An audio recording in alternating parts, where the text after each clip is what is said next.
गरीब साध साध सब नेक हैं, आप अपनी ठोरे, जो सतलोक ले जावेंगे वो साधु कोई और। श्वेत छत्र सिर मुकुट विराजे, आंखों देख कर आए गरीबदास जी बता रहे भगवान मनुष्य दृश्य है, सिंहासन पर बैठा है, राजा के समान मुकुट है। यही ऋग्वेद मंडल नंबर 9 सूक्त 82 मंत्र 1 में स्पष्ट लिखा है कि वो परमात्मा देखने में राजा के समान है और सिंहासन पर विराजमान है। वहां से गति करके यहाँ ताची आत्माओं को मिलता है। कवि को उत्तराचरण करते हैं, वेद गवाही दे रहे, और जिस कारण उसको एक प्रसिद्ध कवि की उपाधि भी दी जाती है, लेकिन वो परमात्मा होते हैं। और गरीबदास साहिब जी ने आकर बताया कि हम सुल्तानी नानक तारे, दादू को उपदेश दिया, जात जुलाहा भेद न पाया, वो काशी महे कबीर हुआ। अनंत कोट ब्रह्मंडे का एक रति नहीं भारे, सतगुरु पुरुष कबीर हैं ये कुल के सिरजनहार। गरीबदास जी कहते हैं, श्वेत छत्र सिर मुकुट विराज, देखत ना उस चेहरे नु, ऊंची थड़ियां खेती बोवे ये भूल गए नज डेरे, ऊंची थड़ियां खेती बोवे ये भूल गए निज डेरे। गरीबदास जी भगवान को देख कर आए हैं और बताया है कि सिर पर मुकुट, ऊपर श्वेत छत्र है उस परम पिता के, और उसको ना देख करके तुम कोई निराकार का घाटा जोड़ रहे हो और कोई मुर्दों को पूजते हुए फिर रहे हो। और ऊंची थलियां खेती वो हैं, जैसे वर्तमान में ये फुहारे फूरे दीप चले हैं।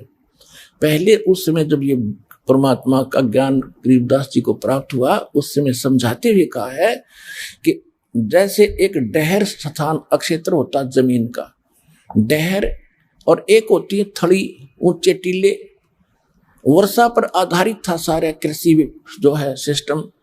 तो गरीबदास जी बता रहे हैं कि जो डहर स्थान होता है वो झील का स्थान होता है, समतल होता है और घना उपजाऊ होता है, और ऊंची थलियों पर वर्षा हो जाती है, वो भी पानी बह करके उस नीचे वाले डहर यानी समतल स्थान पर आता है।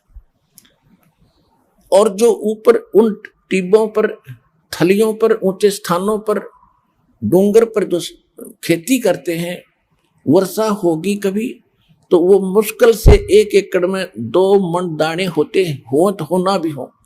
और डहर के अंदर यदि आप डहर अक्षेत्र में बीजोगे तो 1 एकड़ में 60-70 मन गेहूं हो कणक होते हैं।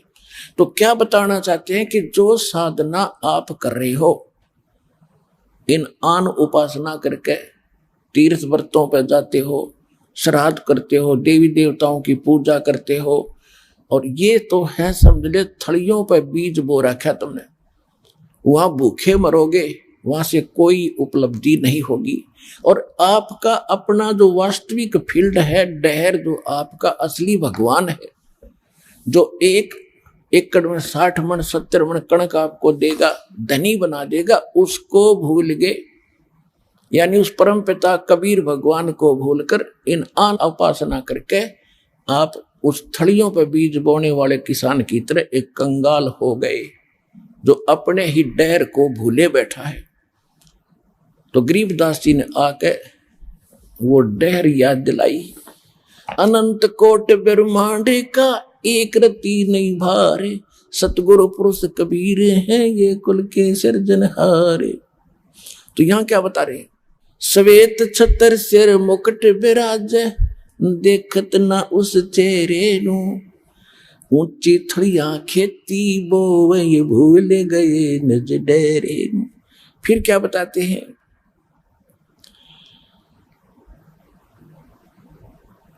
ये संसार समझदा नाही, कहंदा शाम दोपहरे नु।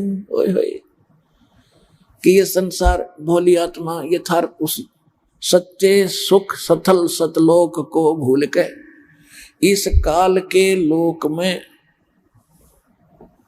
और इसको यहाँ पर जैसे इतना दुख है आपको, कबीर साहब क्या कहते, झूठे सुख को सुख कहे, ये मान रहा मन मोदे, ये सकल चबीना काल का, कुछ मुख में